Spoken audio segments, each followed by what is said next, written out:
I wanted to see what would happen if the most powerful army in history fought the ultimate guerrilla fighters. We're taking an entire Roman legion and dropping them into ancient America. This is the single craziest battle that never happened. For centuries, the Roman legion was completely unstoppable. They were a literal war machine of steel and discipline that conquered a massive empire. Their symbol meant power, and for their enemies, it meant they were about to lose. But what if we took that war machine and stranded it thousands of miles from home in a world it knew nothing about? A continent filled with warriors as fierce as the wilderness itself. This is the ultimate clash of worlds. This is Roman legions versus Native American warriors, and it's going to be insane. Okay, so for this insane challenge, we have to set the rules. We're going back to 117 AD, when the Roman Empire was at its absolute peak. We've got a Roman ship carrying a veteran group of 500 elite soldiers from the legendary Legio IX Hispana. But a crazy storm blows them thousands of miles across the ocean. They don't land in Europe. They land in the middle of the Ohio River Valley. They have no idea where they are, and no supplies, and no way to call for help. And get this, their opponents aren't just some random tribes. We're pitting them against the people of the Hopewell tradition, using the same ambush tactics that made warriors in these forests legendary. These guys are masters of stealth and psychological warfare. The Romans are literally stepping into a whole new kind of war. Let's look at the stats for these two teams. First up, the Roman legionaries. These guys have the most intense training in the ancient world. They aren't just soldiers. They are part of a perfect, synchronized machine, and their gear is completely overpowered. They have the iconic scutum shield, which is basically a moving wall. Then they have two insane weapons. First, the pilum, a javelin they throw that bends on impact, so you can't throw it back. And once they get close, they pull out the gladius sword for super fast, brutal attacks. Their main strategy is formation. They can even form the legendary testudo, an interlocking shield dome that makes them almost invincible to projectiles. And at the end of every single day, they build a literal fortress to sleep in. It's crazy. Facing them, we have the Eastern Woodlands warriors. If the Roman is a master of formation, the warrior is a master of the entire forest. He literally uses the wilderness as a weapon. This is asymmetrical warfare. No big open battles. It's all about raids and surprise attacks. Their weapons are perfect for this. They use the atlatl, a spear thrower that launches darts with insane speed from hidden spots. For close combat, they have stone-headed axes and war clubs for devastating strikes. And instead of armor, they use speed and surprise for protection. Crucially, they fought with total independence, not like a big, uniformed army. Their greatest strength was knowing every single trail and river, letting them appear, strike, and vanish like ghosts. All right, the challenge begins.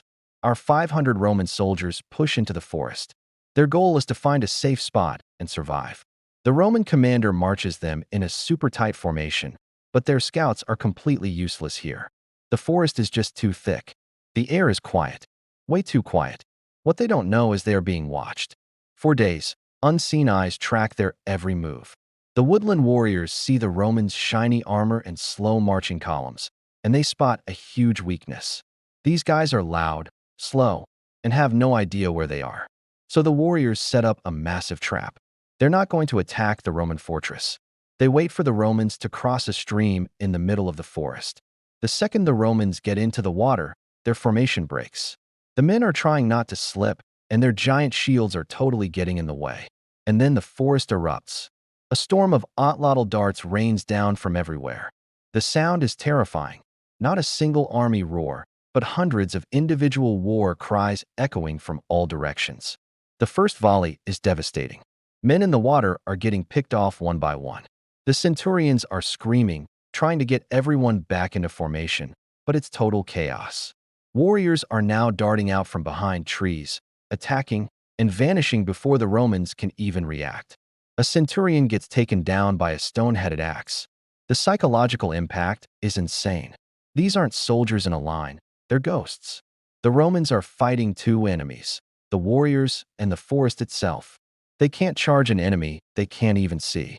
Their javelins just get lost in the trees. The commander realizes if they stay here, they'll all be wiped out. He orders a retreat, and they have to fight for every single step back to their camp.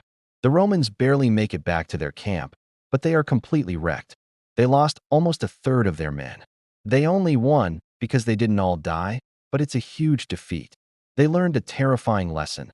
Their usual strategy won't work. And now, they're stuck. Inside their fortress, they are basically invincible.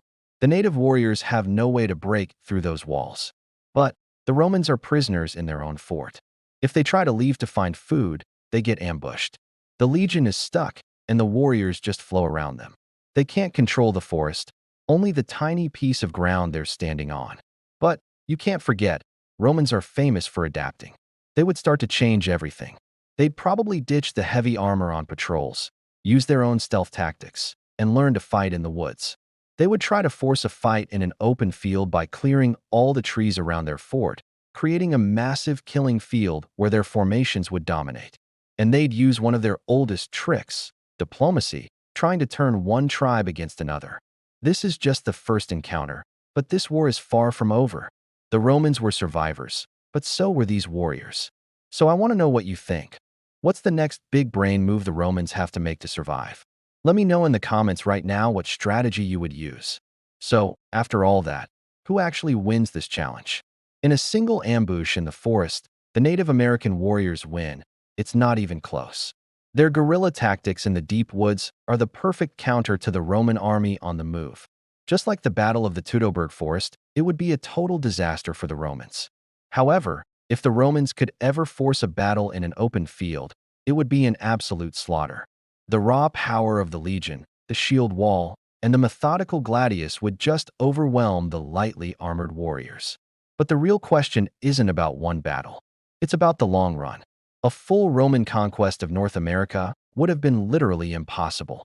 The continent is just too big. The wilderness would swallow armies whole, and there weren't enough roads or farms to supply them. The most likely outcome? A long, brutal, and unwinnable war on the frontier.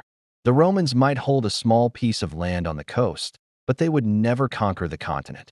And over time, things would get even crazier. Native tribes would adapt. They would capture Roman steel, turning broken swords into deadlier arrowheads. They would see how the Romans organized and become even stronger.